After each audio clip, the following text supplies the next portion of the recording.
Hello hi friends, RRB ఎన్టీపీసీకి మనం already general awareness start చేసాం అనమాట. ఆ జనరల్ అవేర్నెస్లో నెక్స్ట్ క్లాస్ విషయానికి వస్తే మనకి క్షిపణి వ్యవస్థ, ఇండియాలో ఉన్నటువంటి స్పేస్ సెంటర్స్ గురించి కానీ ఇండియాలో స్పేస్ వ్యవస్థ ఏ విధంగా ఉంది దాని గురించి ఇప్పుడు డిస్కషన్ చేద్దాం. రీసెంట్గా కరెంట్ అఫైర్స్ కనుక దీంట్లో ఇంక్లూడ్ అయి ఉంటుంది. ఫస్ట్ దీని యొక్క బేసిక్స్ చూసినట్లయితే బేసిక్స్ టాపిక్ అనమాట టుడే.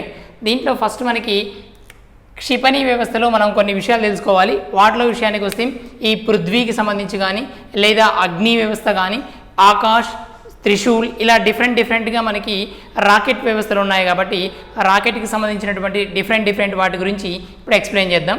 వాటిలో ఫస్ట్ విషయానికి వస్తే పృథ్వీ.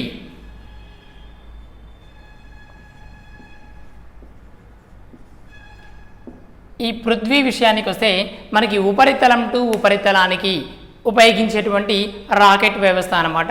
ఇది పృథ్వీ విషయానికి వస్తే ఉపరితలం నుంచి ఉపరితలానికి, ఉపరితలం నుండి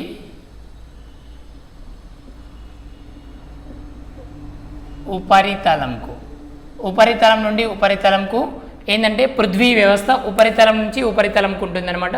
దీని యొక్క మనం ఏం అడుగుతారంటే పృథ్వీ 1 ఎన్ని కిలోమీటర్ల వరకు యూజ్ చేయొచ్చు, పృథ్వీ 2 ఎన్ని కిలోమీటర్స్ పరిధి వరకు యూజ్ చేయొచ్చు.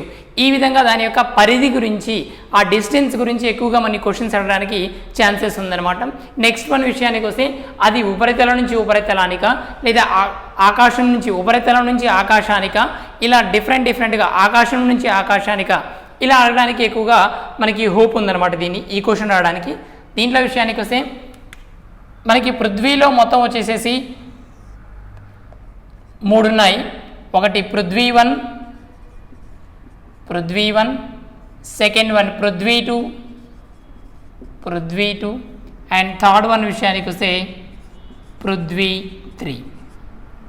ఇలా మనకి పృథ్వీ 1, పృథ్వీ 2 అండ్ పృథ్వీ 3 అనమాట. ఈ మూడింటికి సంబంధించి వీటి యొక్క పరిధిని ఎక్కువగా మనకి క్వశ్చన్ అడుగుతారు అనమాట.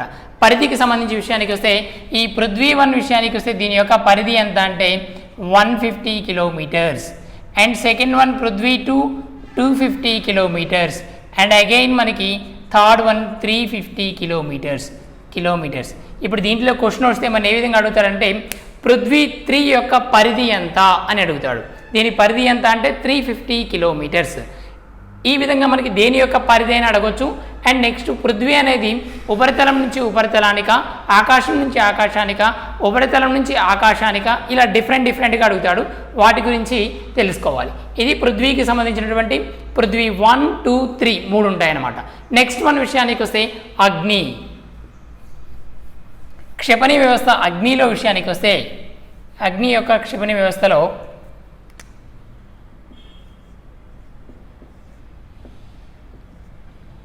అగ్ని ఏ పరిధి నుంచి ఏ పరిధి, ఎందుకంటే ఈ అగ్ని కనుక ఉపరితలం నుంచి ఉపరితలానికి, భూ ఉపరితలం అన్నమాట. ఉపరితలం మీన్స్ భూ ఉపరితలం నుండి భూ ఉపరితలానికి,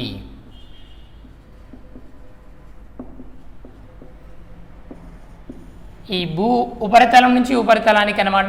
ఈ అగ్ని వ్యవస్థలో మనకి వచ్చేసేసి మొత్తం ఎన్ని ఉన్నాయంటే అగ్నిలు 5 ఉన్నాయన్నమాట. రాకెట్ వ్యవస్థలో అగ్ని 1, అగ్ని 2 అండ్ అగ్ని 3 అండ్ అగ్ని 4 అండ్ అగ్ని 5. వీటి యొక్క పరిధి విషయానికి వస్తే ఇది అగ్ని 2, అగ్ని 3, 4, 5 ఇవి టోటల్గా మనకి అగ్నిలో క్షిపణి వ్యవస్థలో మనకి మొత్తం 5 రాకెట్స్ అనమాట. అగ్ని 1, అగ్ని 2, అగ్ని 3 అనమాట. ఈ అగ్ని 1 యొక్క పరిధి ఎంత, అగ్ని 2 ఎంత, అగ్ని 3 ఎంత, ఈ విధంగా డిఫరెంట్గా ఉన్నాయి. కాబట్టి అగ్ని 1 విషయానికి వస్తే 700 to 1250 కిలోమీటర్స్ వరకు అగ్ని అనమాట. నెక్స్ట్ 2000 కిలోమీటర్స్ దీని యొక్క పరిధి. Next 3000 kilometres and 4000 kilometres and also 5000 kilometres. వీటి యొక్క పరిధి విషయానికి వస్తే ఈ విధంగా ఉందన్నమాట. అగ్ని 1 ఏమో 1050 వరకు మ్యాక్సిమం దీని యొక్క పరిధి ఉంటుందన్నమాట. నెక్స్ట్ 2000 to 3000 and 4000 and 5000 అగ్ని 1, 2, 3, 4, 5 5 వరకు మొత్తం అగ్నిలు ఉంటాయి. దీంట్లో ఎక్కువగా మనకి ఏంటంటే జతపరచడం అడిగి అగ్ని 1 2 3 4 5 ఇస్తాడు. ఈ పరిధిలో డిఫరెంట్గా ఇస్తాడు. లేదా అగ్ని 1 ఇచ్చి ఇందాక మనం చెప్పుకున్నటువంటి పృథ్వీ 1 and 3 2 ఇస్తాడు. దీంట్లో ఏవైనా 2 ఇచ్చి జతపరచమని అడుగుతాడు అనమాట. ఇలా డిఫరెంట్గా క్వశ్చన్ వస్తుంది కాబట్టి మనం వీటి గురించి కంపల్సరీ వాటి యొక్క పరిధుల గురించి నేర్చుకొని ఉండాలన్నమాట. నెక్స్ట్ దీని తర్వాత అగ్ని వ్యవస్థ తర్వాత త్రిశూల్ అని ఉంటుంది. త్రిశూల్, ఆకాష్ ఇలా 2 ఉంటాయి. ఈ ఆకాష్ విషయానికి వస్తే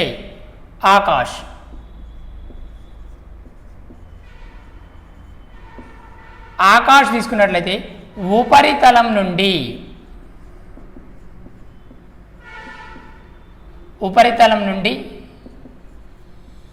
ఆకాశం, ఉపరితలం నుంచి ఆకాశానికి ఉంటుందన్నమాట. ఇది విషయానికి వస్తే ఆకాష్కి సంబంధించి. దీని యొక్క పరిధి విషయానికి వస్తే దీని యొక్క పరిధి ఎంత అంటే 25 to 30 కిలోమీటర్స్. దీని యొక్క పరిధి 25 kilometres to 30 kilometres. 25 kilometres to 30 kilometres పరిధి ఉంటుందన్నమాట. ఇది దీనికి విషయానికి వస్తే ఆకాష్కి సంబంధించి. ఇది ఆకాష్ ఉపరితలం నుండి ఆకాశానికి యూజ్ చేసేటువంటి రాకెట్ వ్యవస్థ అన్నమాట. ఇది ఆకాష్. నెక్స్ట్ వన్ మనకి త్రిశూల్.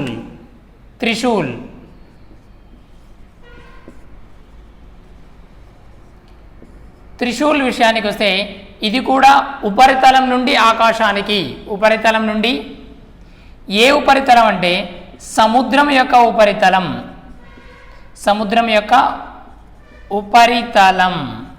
నుండి ఆకాశం.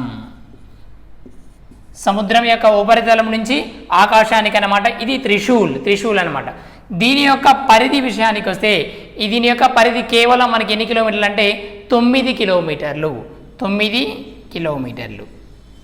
దీని యొక్క పరిధి విషయానికి వస్తే 9 కిలోమీటర్స్ వరకు దీని యొక్క పరిధి అనేది ఉంటుందన్నమాట. నెక్స్ట్ వన్ విషయానికి వస్తే నాగ్ అని ఉంటుంది. నాగ్ అనమాట. ఈ నాగ్ ఎందుకంటే దీన్ని నాగ్ యొక్క పర్పస్ ఏంది అని అడుగుతాడు. దాని యొక్క పర్పస్ విషయానికి వస్తే ట్యాంక్ విధ్వంసన క్షిపణి అనమాట. ఇది ట్యాంక్ విధ్వంస క్షిపణి. ఇది ట్యాంక్ విధ్వంస క్షిపణి అనమాట. దీని యొక్క పరిధి విషయానికి వస్తే దీని యొక్క పరిధి ఎంత ఉంటుందంటే 4 కిలోమీటర్స్. దీని యొక్క పరిధి విషయానికి వస్తే 4 కిలోమీటర్స్ అనమాట. ఇది మనకి ఇక్కడ ఆకాశ విషయానికి వస్తేనేమో ఉపరితలం నుంచి ఆకాశానికి దీని యొక్క పరిధి 25 kilometres to 30 kilometres. And again మనకి త్రిశూల్ విషయానికి వస్తే సముద్ర ఉపరితలం నుంచి ఆకాశానికి అనమాట. దీని యొక్క పరిధి 9 కిలోమీటర్స్. అండ్ అగైన్ మనకి నాగ్ విషయానికి వస్తే ట్యాంక్ విధ్వంస క్షిపణి అనమాట. దీని యొక్క పరిధి 4 కిలోమీటర్స్ మాత్రమే ఉంటుంది. ఇవి మన ఇండియాలో ఉన్నటువంటి కొన్ని రాకెట్ వ్యవస్థలో ఉన్నటువంటి డిఫరెంట్ టైప్స్ ఆఫ్ రాకెట్స్ అనమాట. దీంట్లో మనకి పృథ్వీ, అగ్ని, ఆకాష్, త్రిశూల్ అండ్ నాగ్ అనమాట. వీటి గురించి మనం బేసిక్గా వాటి యొక్క పరిధులు అవి ఎక్కడి నుంచి ఎక్కడ వరకు వాటి యొక్క పరిధి ఉంటుంది అంటే ఆకాశం నుంచి ఉపరితలానిక, ఉపరితలం నుంచి ఆకాశానిక, సముద్ర ఉపరితలం నుంచి ఆకాశానిక, ఇలా డిఫరెన్స్ ఏందో మనం కంపల్సరీ నేర్చుకొని ఉండాలి. ఒక్కొక్క దాంట్లో ఎన్ని విధాలు ఉన్నాయి అంటే పృథ్వీ 1 2 3 ఇలా ఎన్ని ఉన్నాయో వాటి గురించి తెలుసుకోవాలన్నమాట. నెక్స్ట్ వన్ విషయానికి వస్తే బ్రహ్మోస్. రీసెంట్గా వీటిలో మనకి ఏమన్నా రాకెట్స్ ప్రయోగించారంటే ఆ టాపిక్ ఉంటుంది. నెక్స్ట్ టాపిక్ ఆ టాపిక్లో కరెంట్ అఫైర్స్కి సంబంధించి ఎప్పుడు ఏ రాకెట్లు ప్రపించారు, అత్యధిక రాకెట్స్ యూజ్ చేసినటువంటి అత్యధికంగా దేశాలతో కలిసి మన ఇండియా ఎప్పుడు రాకెట్స్ యూజ్ చేశారు, లేదా స్వదేశీ పరిజ్ఞానంతో రాకెట్ని ఎప్పుడు యూజ్ చేశారు, ఇలా డిఫరెంట్గా మనకి వాటికి సంబంధించినటువంటివన్నీ ఒక సీక్వెన్స్ ప్రకారం వాటి నెక్స్ట్ క్లాస్లో ఎక్స్ప్లెయిన్ చేయడం జరుగుతుంది. నెక్స్ట్ దీంట్లో విషయానికి వస్తే బ్రహ్మోస్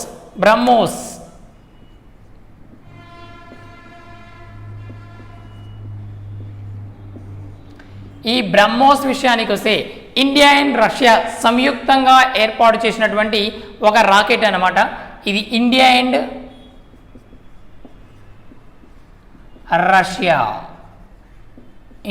రష్యా సంయుక్తంగా కలిపి ఏర్పాటు చేసినటువంటి ఒక రాకెట్ అనమాట. ఇది విషయానికి వస్తే బ్రహ్మోస్ అనమాట.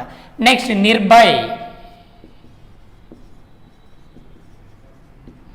నిర్భయ్ విషయానికి వస్తే ఈ నిర్భయ్ దేనికంటే మనకి వాయు జల అండ్ అంటే ఇక్కడ సైనిక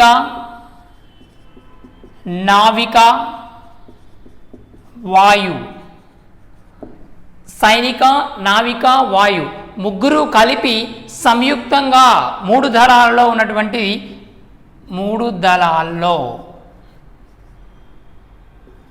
యూజ్ చేసేటువంటిది అనమాట. మూడు దళాల్లో సైనిక నావిక వాయు మూడు దళాల్లో యూజ్ చేసేది అనమాట. దీని యొక్క పరిధి విషయానికి వస్తే మనకి దీని పరిధి తీసుకున్నట్లయితే 1000 కిలోమీటర్ల వరకు. దీని యొక్క పరిధి 1000 కిలోమీటర్లు. దీని పరిధి విషయానికి వస్తే 1000 కిలోమీటర్స్ అనమాట. ఇది నిర్భయ అనమాట. సైనిక నావిక వాయు అంటే ఆర్మీ వాళ్ళు, నేవీ వాళ్ళు అండ్ ఎయిర్ ఫోర్స్ వాళ్ళు ముగ్గురు యూజ్ చేసే విధంగా తయారు చేయబడింది ఈ నిర్భయ అనేది. దీని యొక్క పరిధి విషయానికి వస్తే 1000 కిలోమీటర్స్ అనమాట. నెక్స్ట్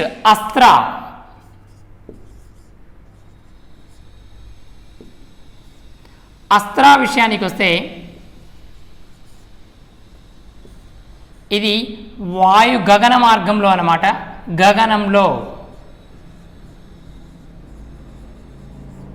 ఇది గగనంలో యూజ్ చేసేది. అంటే మనకి ఆకాశం నుంచి ఆకాశానికి గగనతలంలో మాత్రమే యూజ్ చేసేది ఏంటంటే మనకి అస్త్ర అనమాట. ఇవి మనకి డిఫరెంట్ టైప్స్ ఆఫ్ మనకి రాకెట్స్ అనమాట. నెక్స్ట్ వన్ విషయానికి వస్తే వీటిలో ఫస్ట్ అణువిద్యుత్ కేంద్రాన్ని ఎవరు అణుపరీక్ష జరిపించింది ఎప్పుడు? మొట్టమొదటిసారిగా అణుపరీక్ష 1974లో మే 18న 1974 ఇది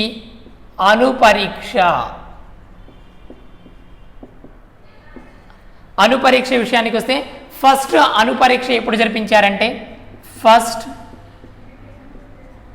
1974 మే 18th.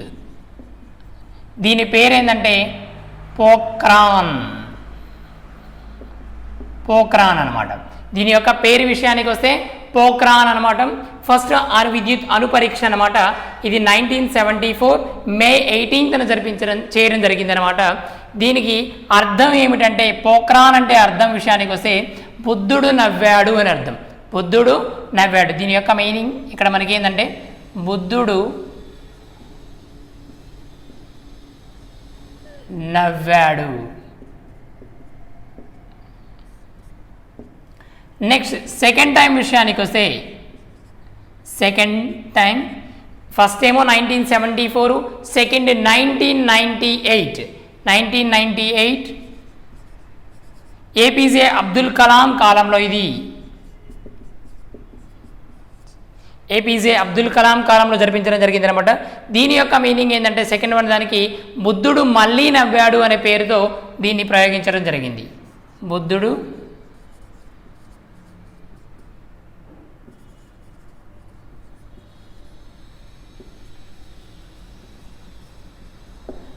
మళ్ళీ నవ్వాడు. ఫస్ట్ వన్ ఏమో 1974 మే 18th అనమాట. పోఖ్రాన్ యూజ్ చేశారు. సెకండ్ టైం ఏమో 1998 ఏపీజే అబ్దుల్ కలాం కాలంలో సెకండ్ వన్ దాన్ని ఈ అణుపరీక్ష చేయడం జరిగింది. దీని ఫస్ట్ దానికి ఏమో బుద్ధుడు నవ్వాడు అని, సెకండ్ దానికి ఏమో బుద్ధుడు మళ్ళీ నవ్వాడు అని పెట్టడం జరిగింది అనమాట. నెక్స్ట్ వన్ విషయానికి వస్తే వీటిలో ఫస్ట్ అణువిద్యుత్ కేంద్రం ఎక్కడ ఏర్పాటు చేయడం జరిగింది? ఓల్డ్ వైజ్గా ఎక్కడ ఫస్ట్ చూడాలి. నెక్స్ట్ ఇండియాలో ఎక్కడ మొట్టమొదటిసారిగా అణువిద్యుత్ కేంద్రం అనేది చూడాలి. ఫస్ట్ వన్ అణువిద్యుత్ కేంద్రం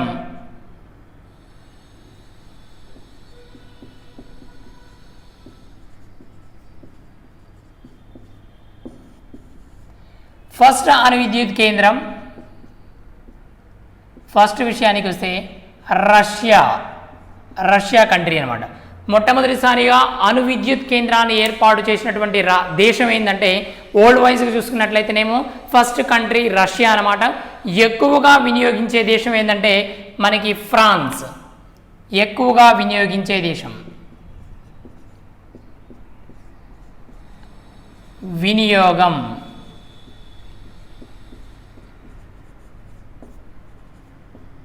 ఫ్రాన్స్ అన్నమాట. ఎక్కువగా వినియోగం ఏమో ఫ్రాన్స్, మొట్టమొదటిసారిగా ఏంటంటేనేమో మనకి వచ్చేసేసి రష్యా మొట్టమొదటిసారిగా, ఫ్రాన్స్ ఏమో ఎక్కువగా వినియోగిస్తుంది అనమాట. అదే ఇండియా వైజ్గా తీసుకున్నట్లయితే అణు విద్యుత్ కేంద్ర పితామహుడు ఎవరు అంటే హోమీ బాబా ఇండియాలో. ఇప్పుడు ఇది వరల్డ్ వైజ్గా. నెక్స్ట్ ఇండియాలో తీసుకుంటే ఇండియాలో అణు విద్యుత్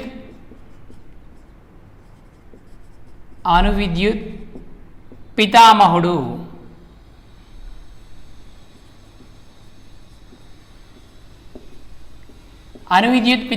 ఎవరంటే హోమీ బాబా.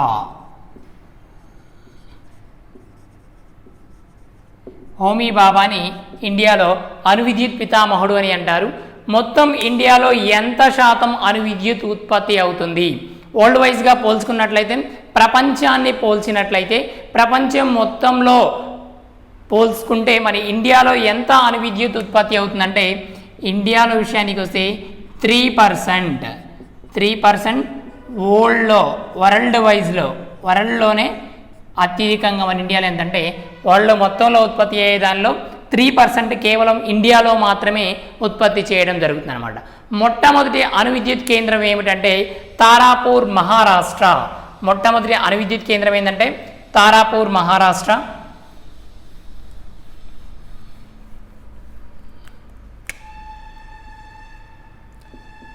ఫస్ట్ అణు విద్యుత్ కేంద్రం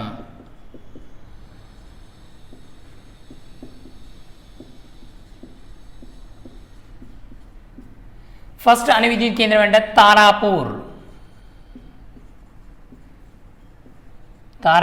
ఎక్కడుందంటే మహారాష్ట్రలో ఉంది. మోస్ట్ ఇంపార్టెంట్ బిట్ ఇది.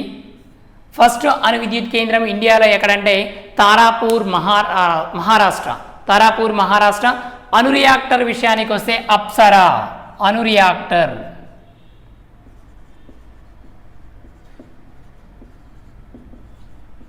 అప్సరా. నెంబర్ ఆఫ్ టైమ్స్ ఎగ్జామ్లో వచ్చినటువంటి క్వశ్చన్స్ అనమాట.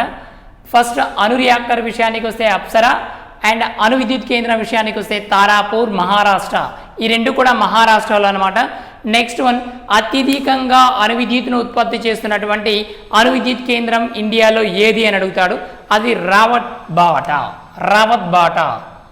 అత్యధికంగా అంటే ఎక్కువగా అణు విద్యుత్ను ఉత్పత్తి చేస్తున్న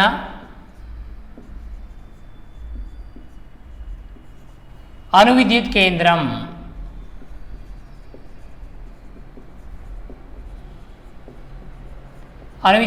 ఏంటంటే రావత్ బాటా అన్నమాట. ఇది రాజస్థాన్లో ఉంది. రావత్ బాటా ఎక్కడంటే మనకి రాజస్థాన్లో ఉంది. రాజస్థాన్ అన్నమాట. దీనికి మరి ఒక పేరు ఏంటంటే కోటా అన్నమాట. ఇది ఇంపార్టెంట్. దీనికి మరి ఒక పేరు ఏంటంటే కోటా అన్నమాట. ఇది మనకి ఫస్ట్ అణు విద్యుత్ కేంద్రం ఏమో తారాపూర్, మహారాష్ట్ర. ఫస్ట్ అణు రియాక్టర్ విషయానికి వస్తే అప్సరా. అత్యధికంగా అణు విద్యుత్తును ఉత్పత్తి చేస్తున్నటువంటి అణు విద్యుత్ కేంద్రం ఏంటంటేనేమో రావత్ బాటా, రాజస్థాన్లో ఉంది.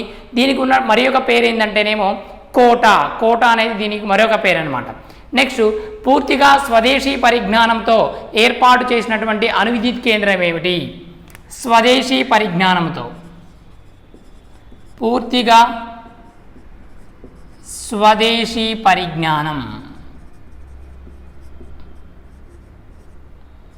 పూర్తిగా స్వదేశీ పరిజ్ఞానంతో ఏర్పాటు చేసినటువంటి అణు విద్యుత్ కేంద్రం విషయానికి వస్తే కల్పకం అన్నమాట.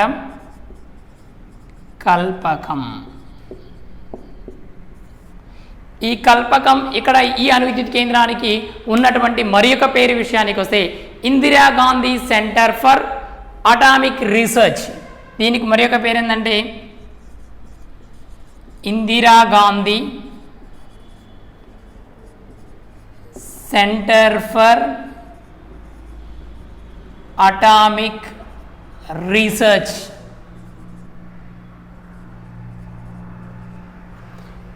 Indira Gandhi centre for atomic research centre, atomic research అనమాట. దీనికి ఈ కల్పకానికి ఉన్నటువంటి మరి యొక్క పేరు అనమాట. ఇది Indira Gandhi centre for atomic research. ఈ పేరు ఇంపార్టెంట్. సెకండ్, ఏమైనా డిఫరెంట్ నేమ్స్ ఉంటే వాటికి మరి ఒక పేరు ఉంటే ఆ నేమ్ని పిలవడం జరుగుతుంది. ఎక్కువగా ఆ నేమ్నే ఎగ్జామ్లో యూజ్ చేస్తారనమాట. కాబట్టి మనం కంపల్సరీ నేర్చుకొని ఉండాలి. సెకండ్ నేమ్ ఎటుకైనా ఉంటే వాటిని నేర్చుకొని ఉండాలన్నమాట. నెక్స్ట్, అణు రియాక్టర్ విషయానికి వస్తే ఎక్కడైతే అణు విద్యుత్ కేంద్రం ఉంటుందో దానికి అనుగుణంగా అణు రియాక్టర్ కూడా కంపల్సరీ నేర్చుకొని ఉండాలి. దీనికి అణు రియాక్టర్ విషయానికి వస్తే అణు రియాక్టర్ కామిని,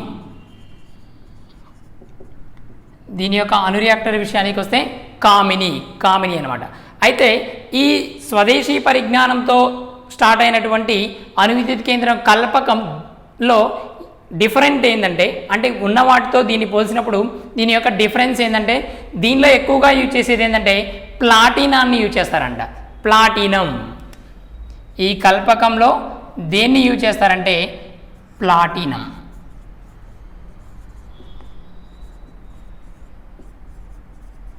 ఈ ప్లాటినాన్ని యూజ్ చేసి పవర్ సప్లై చేస్తారనమాట. ఇది కల్పకం అనమాట. కల్పకంలో మనకి యూజ్ చేసేది ఏంటంటే ప్లాటినంని యూజ్ చేస్తారు. ఇది మన ఇండియాకు సంబంధించినటువంటి అణు విద్యుత్ కేంద్రాలు ఎక్కడెక్కడ ఉన్నాయి, వాటికి సంబంధించినటువంటి స్వదేశీ పరిజ్ఞానంతో ఏటిని రూపొందించడం జరిగింది, వాటి గురించి అనమాట. Next, space centres. ఇండియాలో స్పేస్ సెంటర్కి సంబంధించి ఏ స్పేస్ సెంటర్ ఎక్కడుందనేది మోస్ట్ ఇంపార్టెంట్. ఇవి కూడా మనకి జతపరచడాల్లో ఇవ్వడం జరుగుతుంది అనమాట. మ్యాచింగ్స్లో మనకి ఎక్కువగా అడిగేది ఏంటంటే ఈ టాపిక్ నుంచి మ్యాచింగ్సే మ్యాక్సిమం అడగడానికి ఛాన్సెస్ ఉంది. కాబట్టి దాంట్లో ఏంటంటే ఎక్కడ ఏ స్పేస్ సెంటర్ ఉంది, ఇండియాలో ఉన్నటువంటి స్పేస్ సెంటర్స్ అవి ఎక్కడెక్కడ ఉన్నాయో వాటి గురించి చూద్దాం. ఇప్పుడు ఫస్ట్ వన్ విషయానికి వస్తే ఇస్రో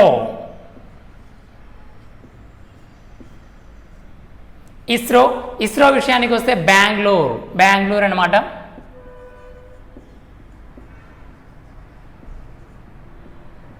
ఇస్రో బెంగళూరు కర్ణాటక స్టేట్లో ఉంది. ఇస్రో విషయానికి వస్తే బెంగళూరు అనమాట. Next, Vikram Sarabhai space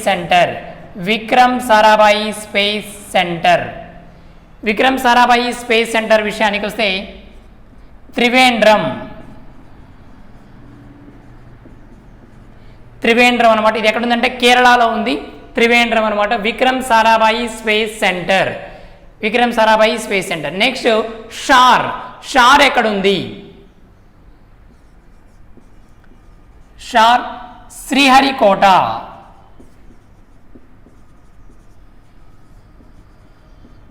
Sriharikota. AP. ఈ త్రివేంద్రం విషయానికి వస్తే కేరళ. ఇస్రో విషయానికి వస్తే బెంగళూరు అంటేనేమో మనకి Karnataka state. Next, space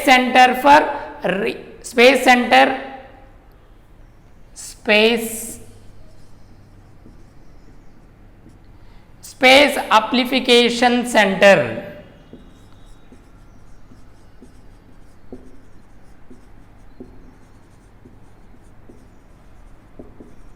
space application centre అడుగుతాడు. స్పేస్ అప్లికేషన్ సెంటర్ ఇండియాలో ఎక్కడ ఉంది అంటే అహ్మదాబాద్. స్పేస్ అప్లికేషన్ సెంటర్ విషయానికి వస్తే అహ్మదాబాద్ అనమాట. Next, Hindustan aeronautics limited. Hindustan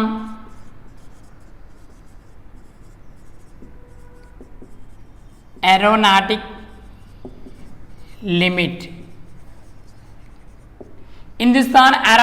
limit విషయానికి వస్తే ఇది బెంగళూరులో ఉంది. ఇది విషయానికి వస్తే బెంగళూరు విషయానికి వస్తే కర్ణాటకలో ఉందన్నమాట ఈ Hindustan aeronautic limit. Next one, national remote sensing agency. National